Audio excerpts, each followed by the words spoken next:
I can do all things through Christ who strengthens me. Philippians 4:13. I'm Angela Tanner, and I'm going to share a testimony about hope with you. This is one that I haven't really shared very often, or actually, I don't think I've ever shared this publicly. I was about 19 years ago, going on 20 years.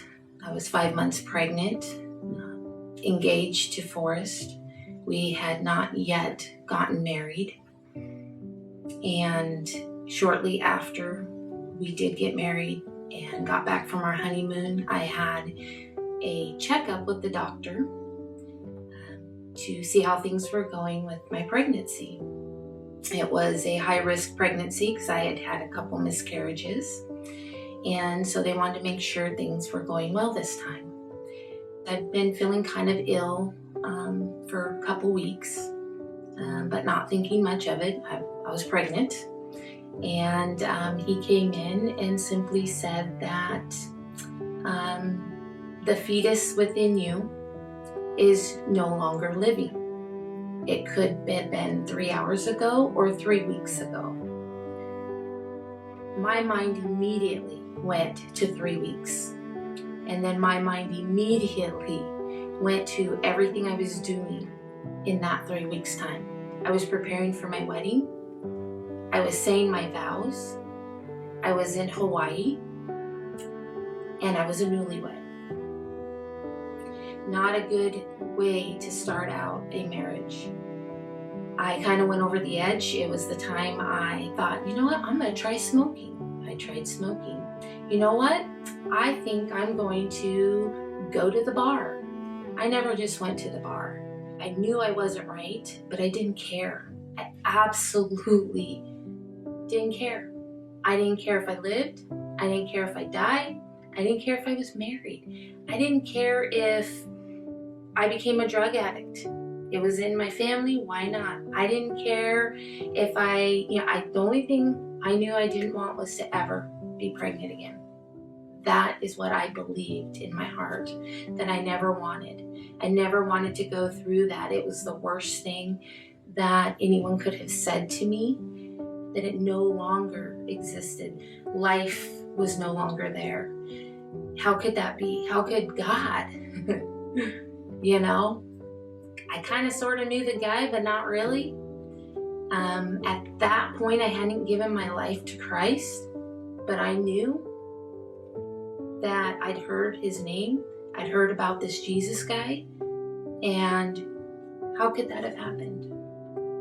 And then I got angry, and I thought, you know what? I could have had that drink in Hawaii.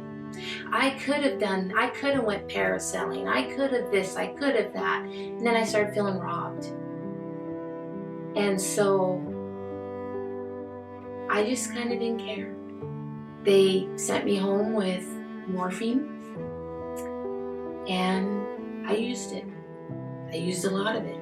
I learned how to drink with it. I learned how to do a lot of things.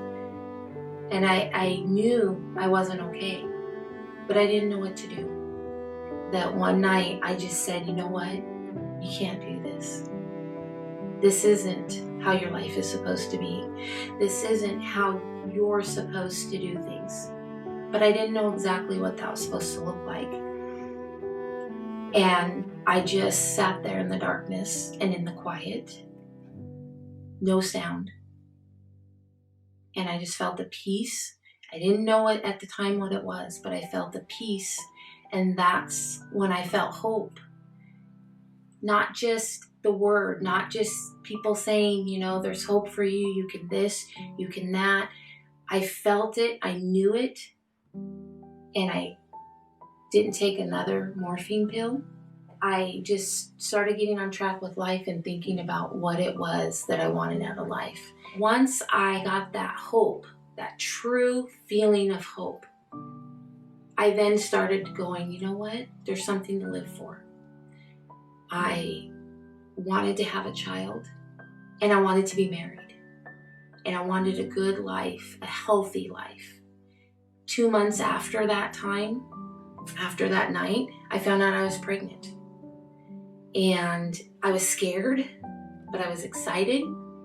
And now looking back, and I felt that hope, I now know I know that I know that I know without a doubt that that was Christ, that that was God.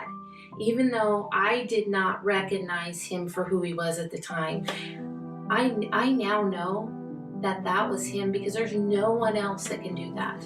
There's no one else that can give you the peace, that can give you the feeling that it's going to be okay, even though everything else around you doesn't look and feel that way. The scripture says, "For I know the plans I have for you, declares the Lord. Plans to prosper and not to harm you. Plans to give you hope and a future." Jeremiah 29:11. With that scripture and even the tragedy that I went through, I know God has great things. He wants to see me prosper. I learned through that tragedy what that looks like. And even though I heard the most horrendous words I could have ever heard in my life, to this day, I would not take it back for anything, because I now know what hope is. I now can live hope. I can feel hope. I can see hope and share hope with others. And I thank you for listening.